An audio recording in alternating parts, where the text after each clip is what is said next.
Did you just get your hands on Outbreak Perfected and now you want to destroy enemies in the best way possible? Obviously you do, because you clicked this video. This build is going to turn your Outbreak Perfected into the perfect pulse rifle that excels in every single category from boss damage to ad clear.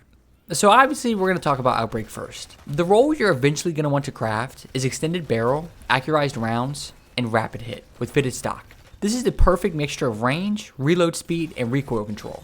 But obviously this build works great with any version of Outbreak, so don't feel required to get a crafted one, especially if you already have the curated role. The exotic perk it comes with is the Corruption Spreads, which allows this weapon to create Siva nanite swarms on rapid hits and precision kills. And then the perk Parasitism increases the amount of damage you deal based on the amount of nanites attached to an enemy.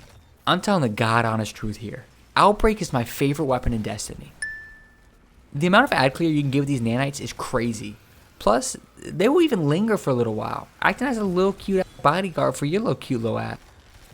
Then, because of the ability to create nanites on rapid hits, you can even spawn them on bosses, increasing your damage output substantially by just hitting your shots, which is another major reason why I love it. Especially because I'm always run out of ammo during boss fights. Oh, did I almost forget to talk about the catalyst entirely? No? Yeah, I absolutely did. The catalyst gives you the perfect perk, Disease Vector, which increases the damage of your nanites and making enemies that die with nanites attached to them spawn more nanites. This is the perk that makes ad clearing this bad boy twice as easy. You don't even have to think twice about it. Just mag dump into a crowd and watch nanites shoot across your entire screen. Okay, that's enough about Outbreak for now. But let's talk about the exotic I paired with Outbreak, and it's honestly a lifelong favorite of mine.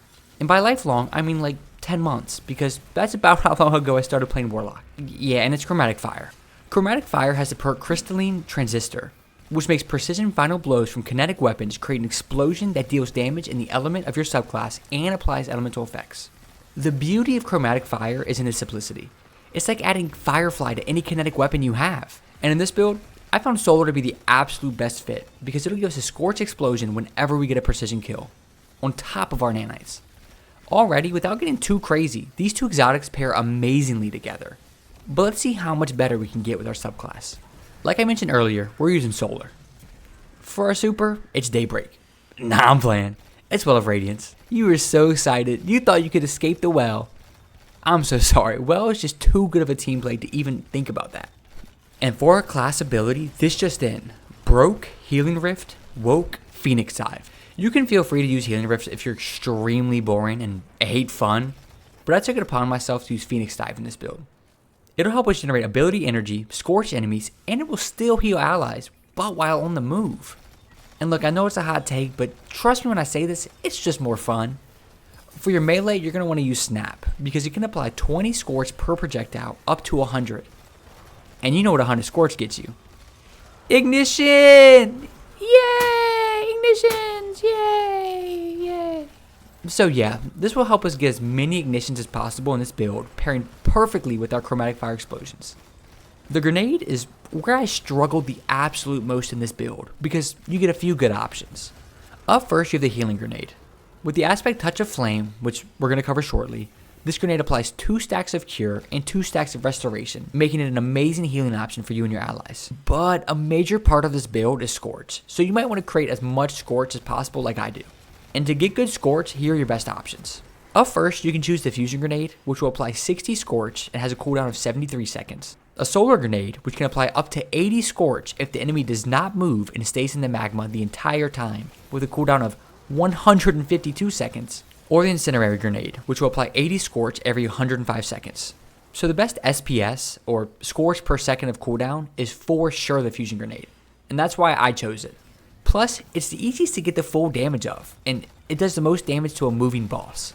But then again, don't get me wrong, you're not going to go wrong with any of these choices. They all stack up against each other great, and it's truly just a preference pick.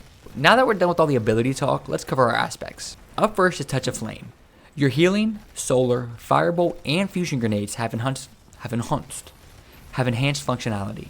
As you can see on the screen, each of these grenades we talked about, except the incendiary, gets a good buff from this fragment, making them all so much better. Dude, I'm so used to Titan's short, easy to understand aspects, like punch harder or shield while running, so my template is not sized correctly for these nerdy ass warlock aspects. Then your second aspect is Heat Rises, meaning you can fire weapons, melee, and throw grenades while gliding.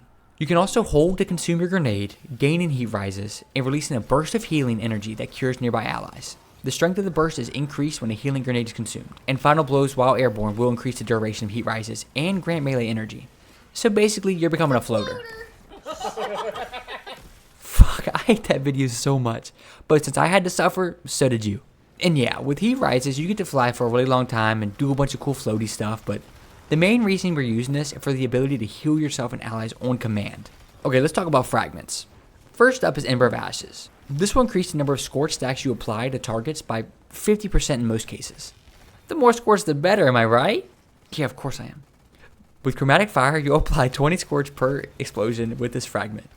Then we have Ember of Mercy.